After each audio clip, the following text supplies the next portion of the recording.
Welcome today to the Entrepreneurial Mindset Community.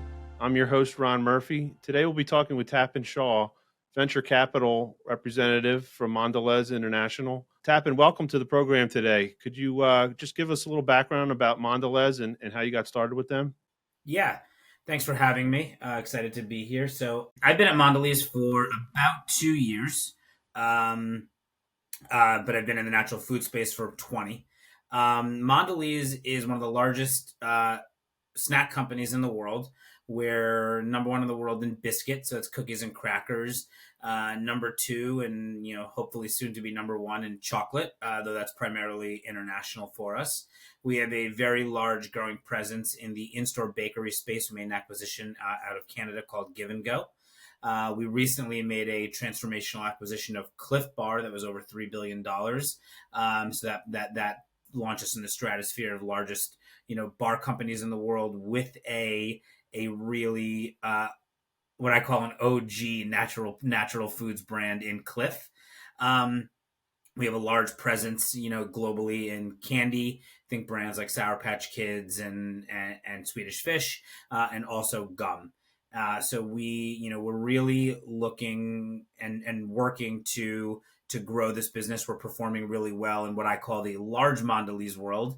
My little slice of the universe is making investments and leading investments for Mondelez in earlier stage brands and technologies that are more tip of the spear. So moving into more BFY spaces, new categories, early stage brands, but also new technologies, as enablers of different areas of our organization. And so it's an exciting time, and it has been for the last decade plus an exciting time to be investing in the space. Yeah, that's really interesting. Could you talk a little bit more about how venture capital came about for you in terms of your career and how that fits in with Mondelez?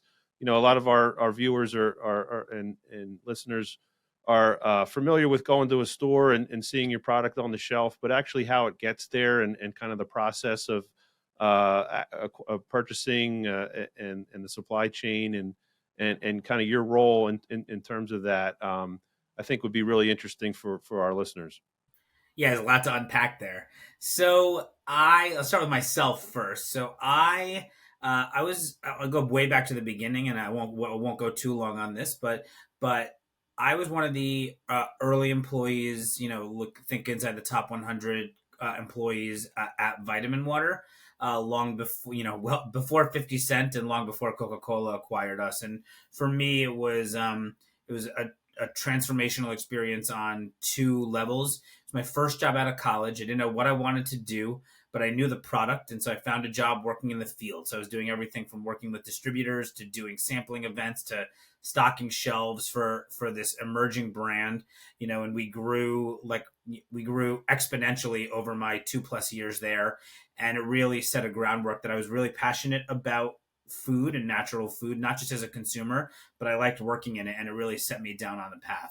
The other transformational part of it for me was it was at the first day of my first job, I met a woman who was also her first job out of college and her first day at her first job, and that ended up becoming my wife, who's also made a 2-decade career, mostly in the natural food space as well. So really interesting experience, and it sent me down a path to go get my MBA, to work in a few years of traditional brand management at the Campbell Soup Company, but ultimately working my way back to the startup space. I was a leader at a company that was owned by Mike Rapoli, the founder of Vitamin Water, who to this day remains a mentor of mine.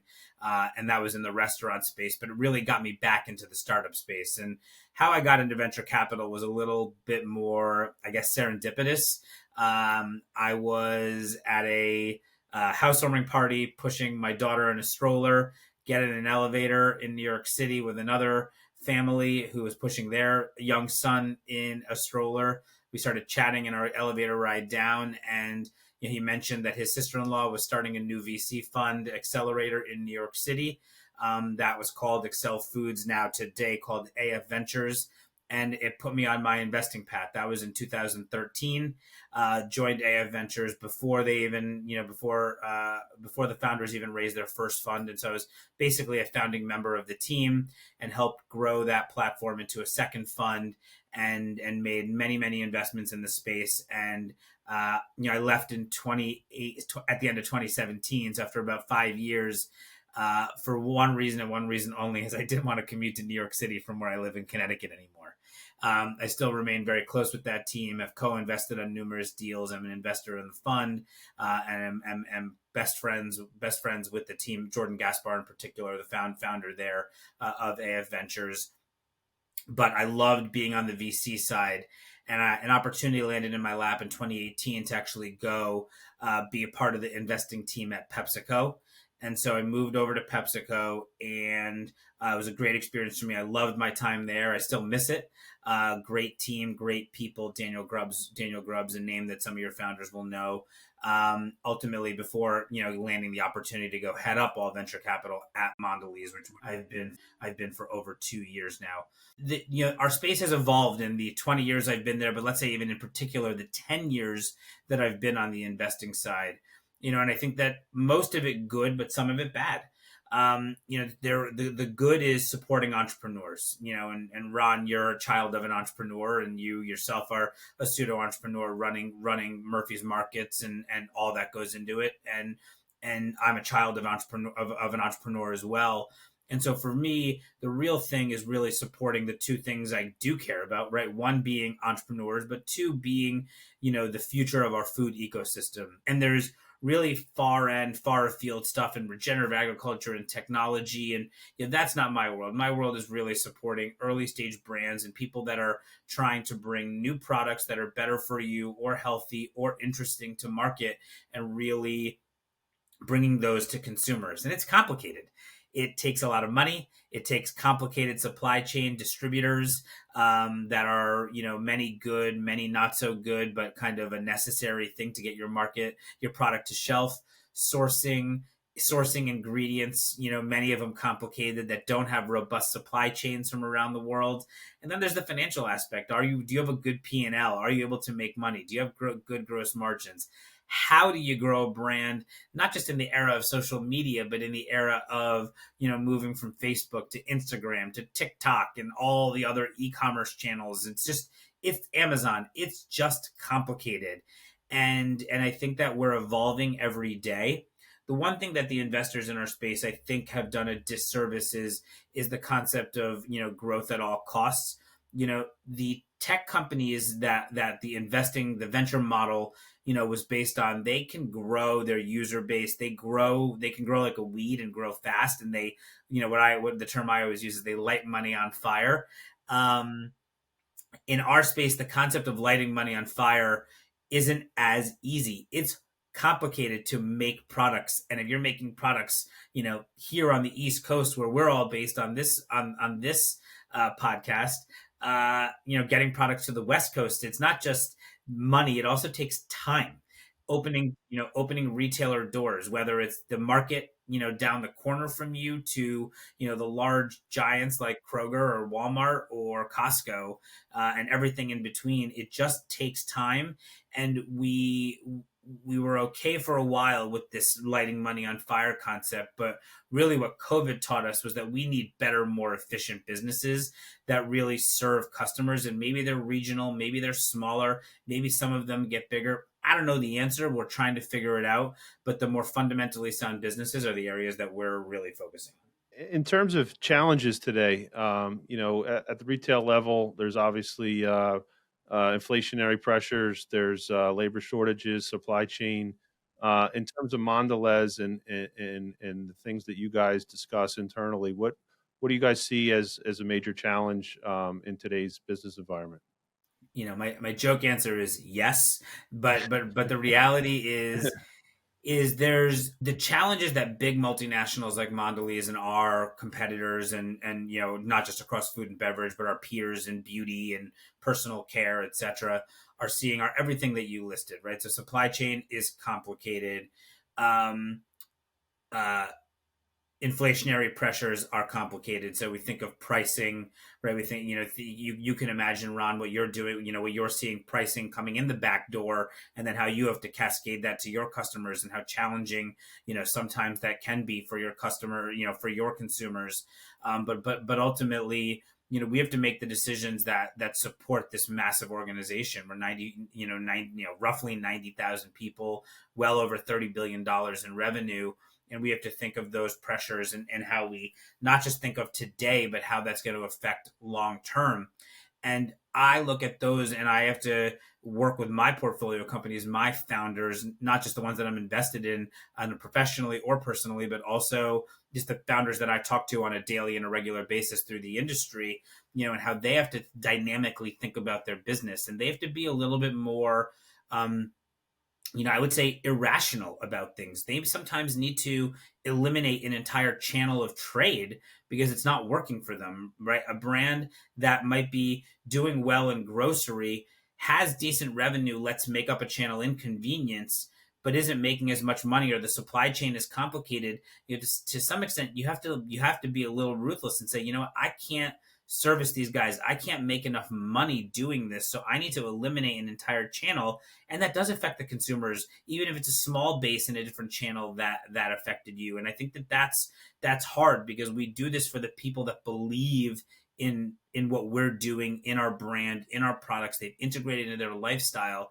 and so you have to think holistically. And what I talk about with our founders is taking the learnings that my large multinational brilliant organization is doing, and thinking about how you have to really be targeted and be logical in how you are managing. Everything to me comes back to the P&L.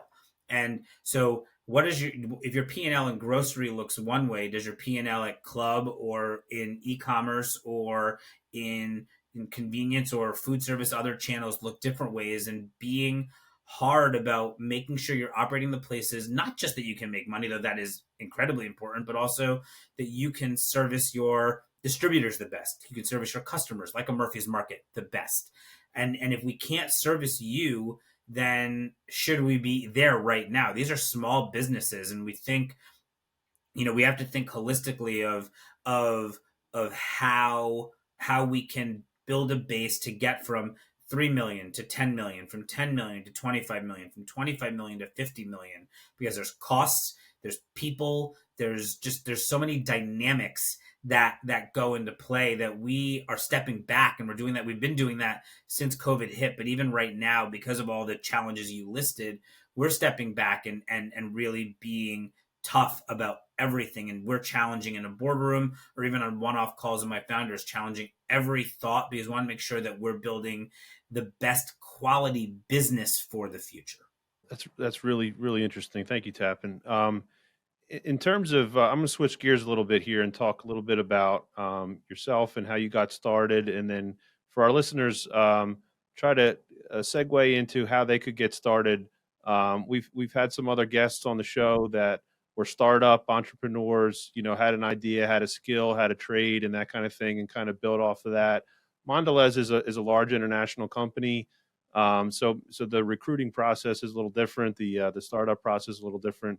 What kind of advice, Tappan, would you have for somebody who's looking to get a start with Mondelez or Pepsi? You had mentioned that you spent some time in the beverage space as well. What type of advice would you offer somebody who's just out of college, like yourself, that's interested in getting started with a company like yours?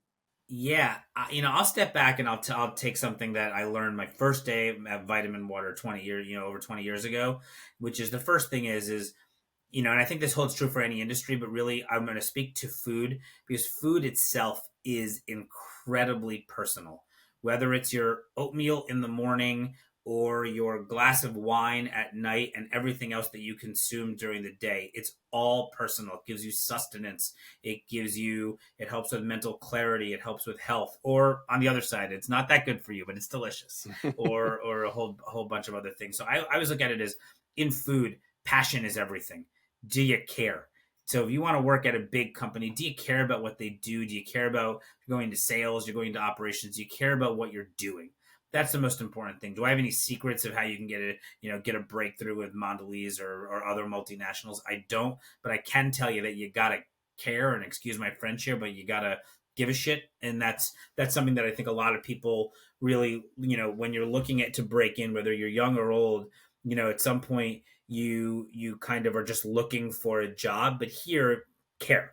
From the startup space into getting into a startup, it's actually a bit more direct, because we are looking for people who care and have any skill that we can use, because we just need smart people and passionate people and talented people everywhere. And so we look at it as, are you a student of the space? Do you visit wherever it is you live? I don't care where in the country you live. Do you visit your farmers markets? Are you a student of the grocery store? Do you need to be an expert in data? No, you do not. But do you read up on newsletters? Are you reading, are you listening to the Entrepreneurial Mindset podcast? Are you reading BevNet and Nosh? Right, BevNet started in New York today. Are you watching the free live stream online of the biggest non-alcoholic beverage conference that exists in the world? Like, are you doing those things?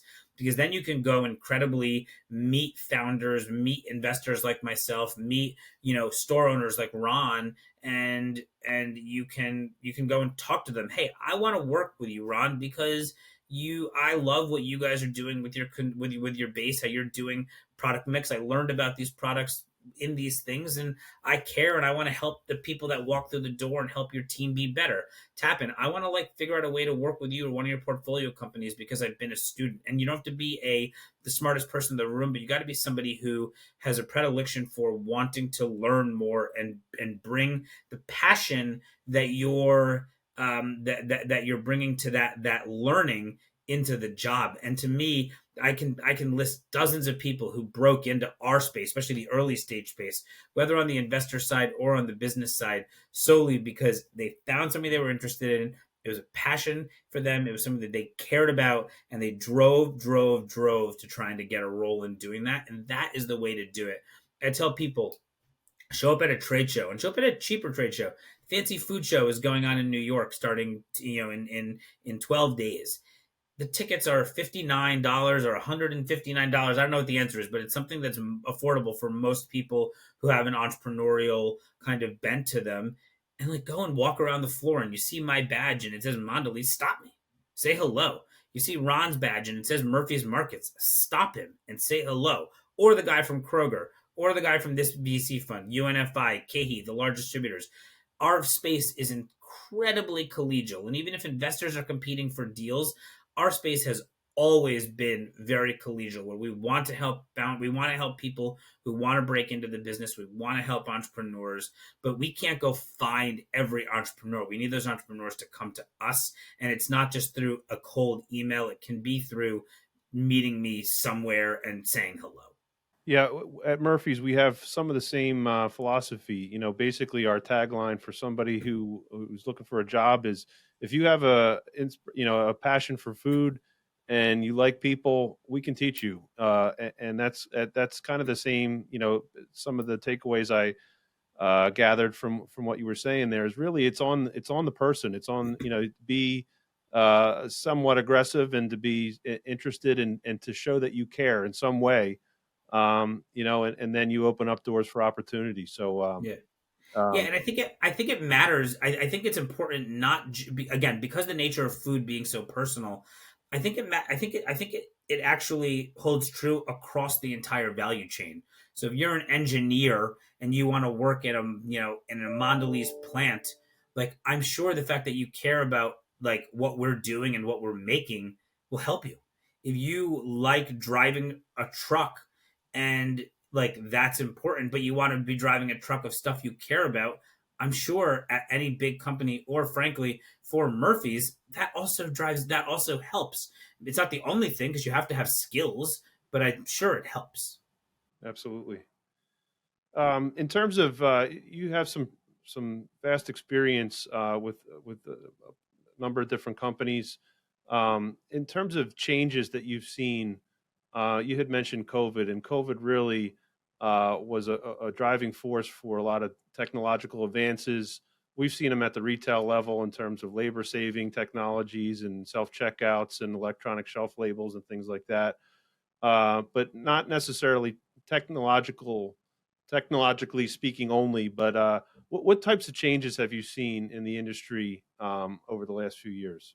Yeah, I think before COVID, everybody was trying to do everything and be everywhere all at once. So they were having their own e-commerce. They were going onto other e-commerce sites like Thrive, and they were doing Amazon. And COVID, and then in this post-COVID universe, actually, really, well, let me step back for a second. And then on the other side of it was this, what I was mentioning earlier, the concept of lighting money on fire, and these businesses that were growth at all costs. And what I really learned over COVID was good businesses and people, even in challenging times, the businesses that were going to survive in challenging times are people that ran good businesses.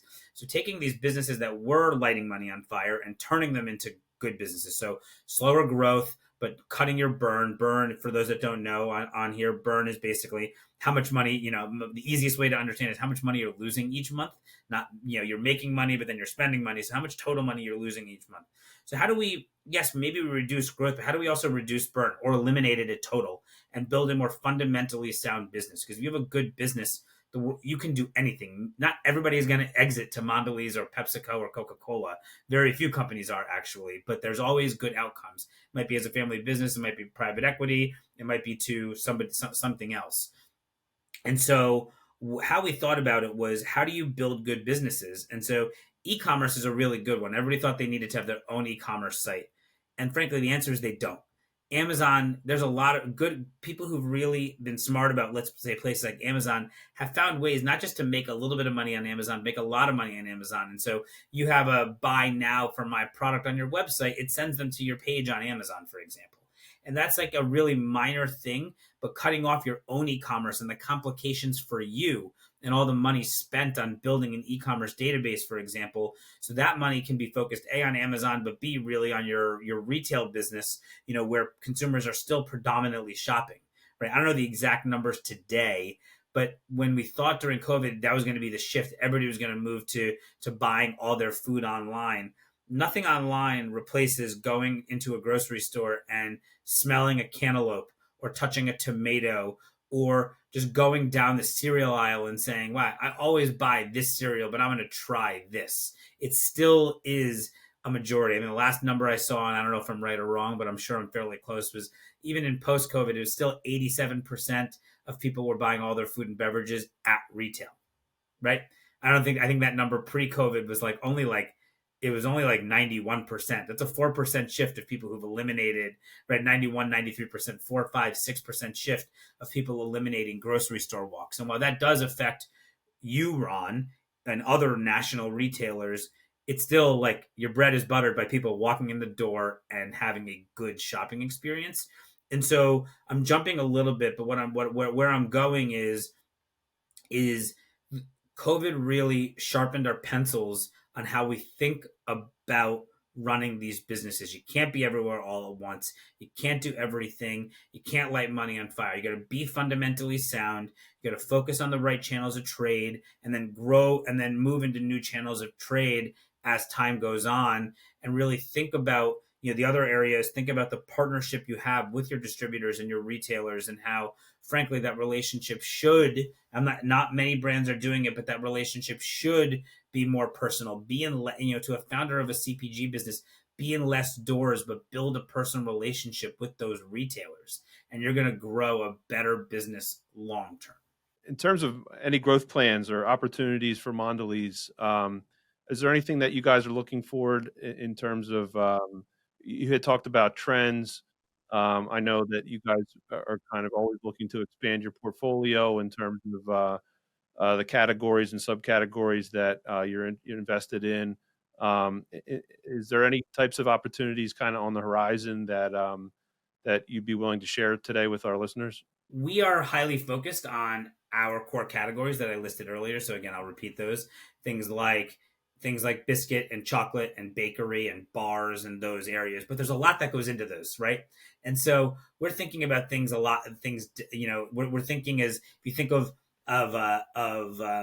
building blocks into those spaces, right? So thinking of things like functional food, and what does that mean inside our space? How do you unlock functionality? Is really unlocked itself in beverage. Has it unlocked itself in food outside of, let's say, protein bars? I'm not sure that it has. So how are we thinking about functional foods long term, again, within the constraints of the spaces that are interesting to us?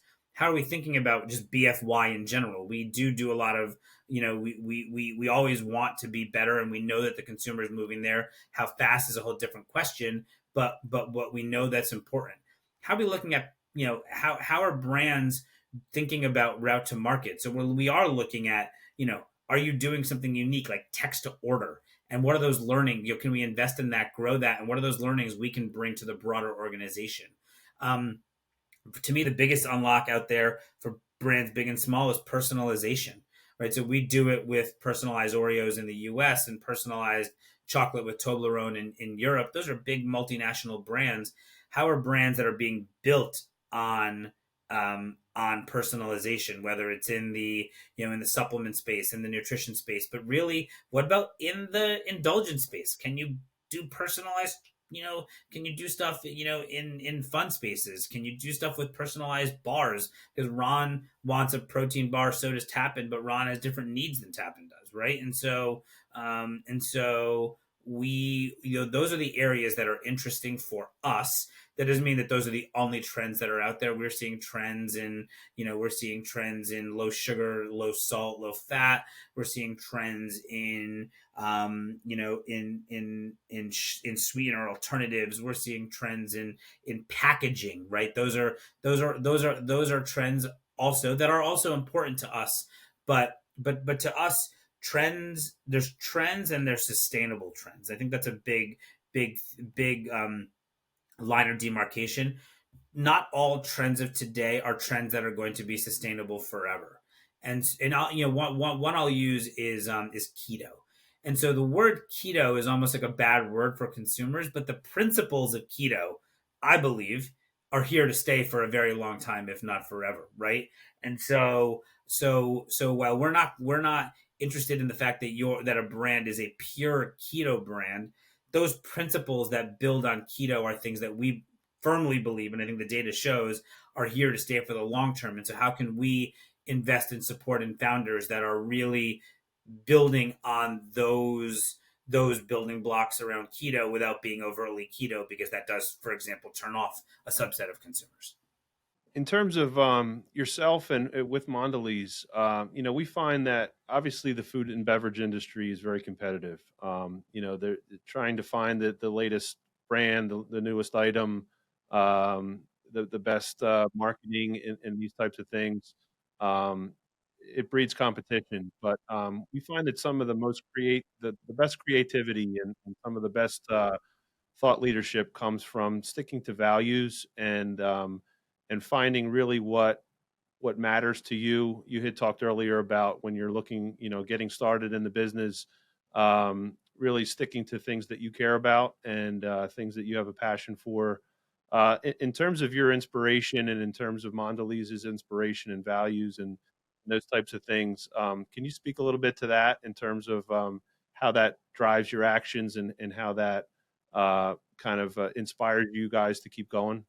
Yeah, I'm not going to speak to big Mondelez because I've highlighted on that, but I think with from an investing standpoint with founders, you want founders that are in it because they have beliefs, because that's what's going to carry the day. Not just like, oh, I'm going to pump a lot of money into this thing and grow this thing and then sell it to somebody, because that's like not like there's very few people that can do that, and they've already done it and they can keep doing it. They've got a formula. I think that you need, you want founders and then their businesses that mean something and really mean something to consumers. And you really want founders that are standing up for, I believe in, it could be, by the way, it doesn't all have to be health and wellness. It can be indulgence, but they're building a brand for consumers that they want to have a true connection with. Those are the brands that are succeeding, and they stick to their guns, even, even in the hard times. They stay with what got them there and what they believe in, and the consumers that are their loyalists believe in. It's like it's a really simple principle. We want to be the snack for you, and we're going to continue to do that, and we're not going to move off of it, right? You trust us because we have done this X, Y, and Z with our product, and then what happens when all of a sudden I start bringing ingredients that they never wanted in the first place, and that were outside of why I was doing this in the first place? You lose that connection. Now, at some point, you have to be honest. If it's not working, you pivot. But that two-way communication, that two-way relationship with consumers is everything. But you have to have values, and you have to stand for something. Doesn't mean I have to like it, but you got to stand for something. That's a really good point. To your with Murphy's, we try to cater to the community. We live in the community. Our kids go to school here, and that's the inspiration with us is really just trying to provide the best food that a family would be happy to walk away from a store, feel like they got value for, and that they could feed their family nutritionally. Those are the types of values and some of the reasons that Murphy's, the things that inspire us. So I think that's all the time that we have today. Tapan, I really appreciate you coming on the show. Great conversation, a lot of wonderful insights. Tapan, what would be a good place to reach to yourself or a member of Mondelez, either through social media or through a website? What's the way for a consumer to reach you? I'll give you two ways. One is my email address. I'm happy to put it out there. It's my Tapan Shah. So Tapan, TAPAN .Shah, SHAH at MDLZ.com. So Tapan.Shah at MDLZ.com. Anybody out there is welcome to email me. And if you want to learn more, you can go to you can visit us at snackfutures.com. There's even a submission if you have an interesting brand that you want to submit to us. Happy to take a look there as well. We're excited to be engaged in the entrepreneurial community, and again, love what Murphy's is doing, what you guys are doing, Ron, and I really appreciate you guys having me on today. Thanks again, Tapan. Great conversation. That's all the time we have today for the Entrepreneurial Mindset community. Look for this episode and future episodes to be posted on our LinkedIn site and our social media.